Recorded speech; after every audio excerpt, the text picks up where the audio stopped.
महादेवा कलेश्वरा रामो राजमणि सदा विजयते रामं रमेशं भजे रामेण भियत्ता शाचरचमो रामाय तस्मै नमः रामाय तस्मै नमः।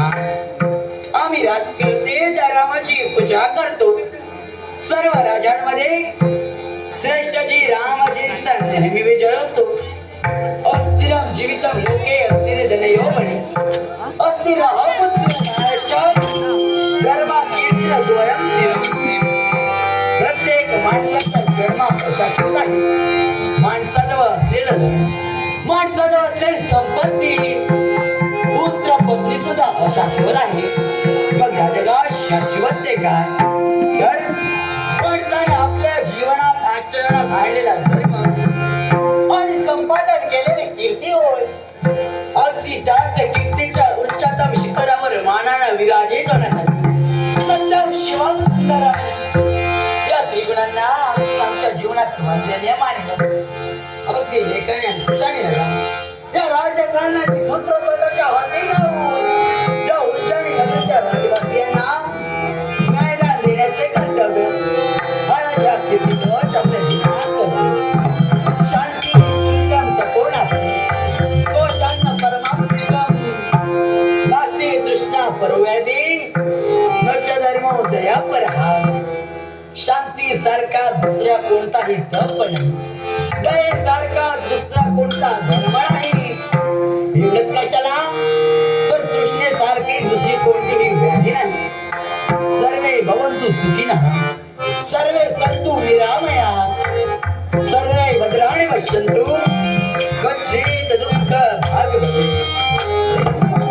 हे अखेर विश्व सुखी राहो, सर्वजण आदराने मुक्त होत, सर्वांना काय शुभ आहे ते दिसावे, कुणालाही दुःख होऊ नये एवढीच्या राजकर्त्याची इच्छा। माता आणि माती या एका वेलांटीचा फेरा। या धरणी मातेला अवणी असेही म्हणतात। अवणी या शब्दाचा अर्थ असा होतो की अ म्हणजे अन्न, व म्हणजे वस्त्र आणि नि म्हणजे निवारा। अन्न वस्त्र निवारा या माणसाच्या मूलभूत गरजा आहे। पण हे भूमाते तुझे भांग वेळण्यासाठी अराजा कीर्तिध्वज सदैव तत्पर आहे। यासाठी तुझा आशीर्वाद माझ्या सदैव पाठीशी राहू, सदैव पाठीशी राहू, सदैव पाठीशी राहू।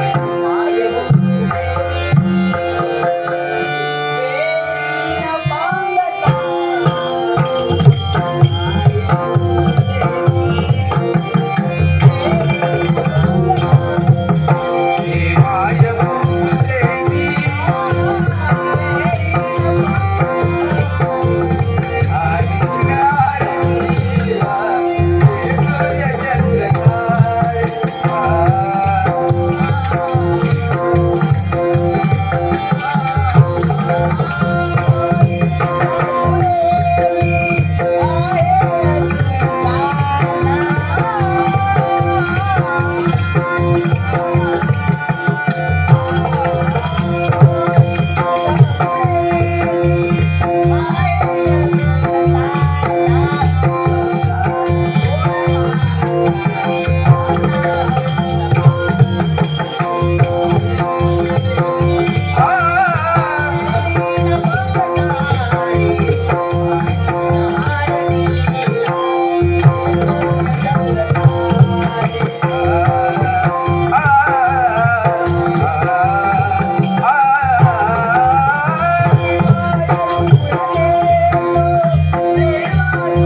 नारायण नारायण नारायण देवदत्तामिम वीणा स्वरमय भूषिता देवदत्तामिम वीणा स्वरमय भूषिता मृच्छा इत्वा हरिकथा गायमानच्च रम्य देवाने दिलेली व स्वब्रह्माच्या योगाने पावन झाले ही ब्रह्मवीणा आणि या ब्रह्मवीणेवर या चिपीद्वारे हरिकथेचे भजन गात गात आज माझी बोले उज्जैनी नगरीचा राजकर्ताराच्या कीर्तीद्वारे याच्या दरबारामध्ये बनली पण काही का असताना आपण आल्याची जाणे राजकर्त्याला करून देणे हे चुकी आहे.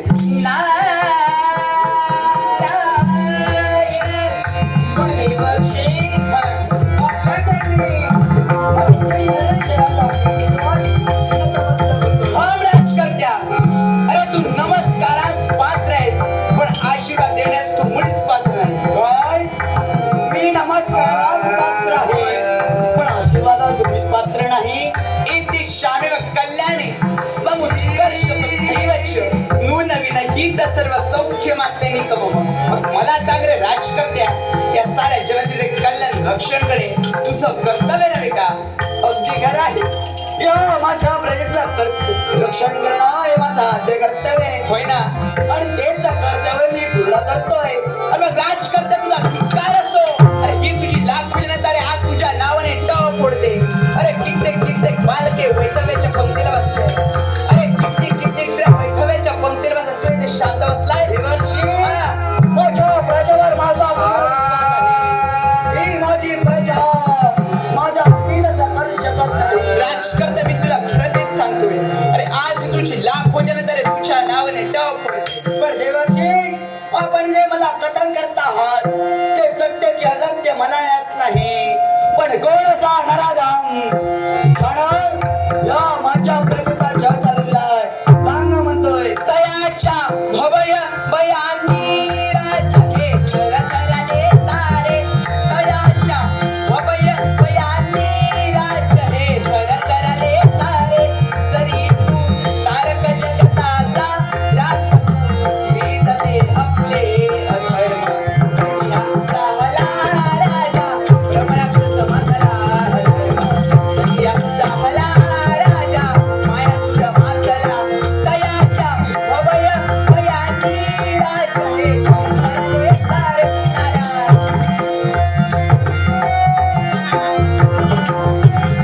तयाच्या भवय बयानी राजा हे शरकराले सारे.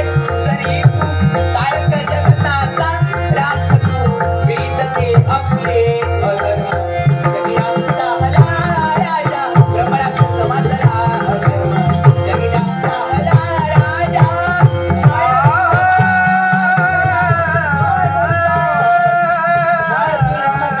माझ्या प्रजेचा छळ करते माझ्यासाठी अशी कोणत्याच नाही. आपण करावी आणि तुम्ही शिकता म्हणजे राजकर्त्या हे जनतेवर आलेले संकट दूर करणे तुझं कर्तव्य आहे. मग माझी तुला